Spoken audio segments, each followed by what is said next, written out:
السلام علیکم ورحمۃ اللہ وبرکاتہ۔ ویلتھ آف نالج کارنر میں آپ کو خوش آمدید کہتا ہوں۔ امید ہے کہ تمام ویورز خیریت سے ہوں گے۔ اللہ تعالیٰ آپ سب کو خیر عافیت کے ساتھ رکھے، آمین ثم آمین۔ آج کی اس ویڈیو میں ناظرین آپ کو شرک اصغر یا ریاح کے بارے میں چند احادیث سنائی جائیں گی۔ مزید آگے بڑھنے سے پہلے اگر آپ میرے چینل پہ نئے ہیں تو کائنڈلی میرے چینل کو سبسکرائب کرنا نہ بھولیے گا، ویڈیو کو زیادہ سے شیئر کر دیجیے گا۔ آپ تمام احباب کا بہت بہت شکریہ، جزاک اللہ۔ تو چلتے ہیں بغیر کوئی ٹائم ویسٹ کیے آج کے ٹاپک کی طرف، شرک اصغر یا ریا۔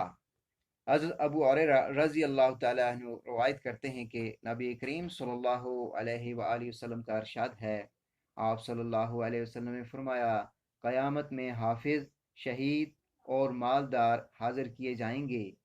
ان لوگوں سے ان کے اعمال کی بابت دریافت کیا جائے گا تو حافظ قرآن عرض کرے گا، میں نے تیری وہ کتاب حفظ کی جو تو نے اپنے رسول صلی اللہ علیہ وآلہ وسلم پر نازل کی تھی۔ پھر میں اس کتاب کو رات دن پڑھتا رہا۔ ارشاد ہوگا، تو جھوٹا ہے، تو نے میرے لیے قرآن نہیں پڑھا بلکہ تو نے اپنی شہرت کے لیے پڑھا تھا، اور جس عرض کے لیے تو نے پڑھا تھا وہ پوری ہو گئی۔ تو دنیا میں قاری مشہور ہو چکا۔ پھر صاحب مال سے دریافت کیا جائے گا، وہ اپنی خیرات اور صدقات کا ذکر کرے گا۔ ارشاد ہوگا، تو کاذب ہے، تو نے اپنی شہرت کے لیے مال خیرات کیا تھا، وہ تجھ کو حاصل ہو چکی اور تو سخی مشہور ہو چکا۔ اس کے بعد شہید سے سوال ہوگا، وہ اپنی موت اور جان سپاری کا ذکر کرے گا کہ الہی میں نے تیرے راستے میں جان دے دی۔ ارشاد ہوگا، تو بھی جھوٹا ہے، یہ جان دینا ہمارے لیے نہ تھا بلکہ بہادر اور شجاع مشہور ہونے کے لیے تو نے جنگ کی تھی، وہ شہرت تجھے دنیا میں حاصل ہو گئی۔ پھر ان تینوں ریاکاروں کو سب سے پہلے دوزخ میں جھونک دیا جائے گا، دوزخ کی جانب ان کو منہ کے بل گھسیٹ کر لے جایا جائے گا۔ مسلم نسائی۔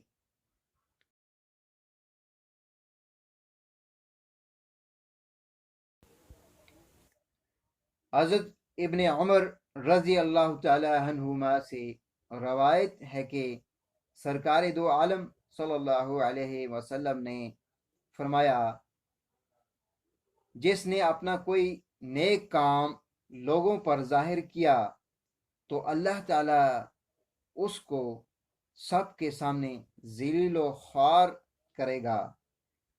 طبرانی و بہقی۔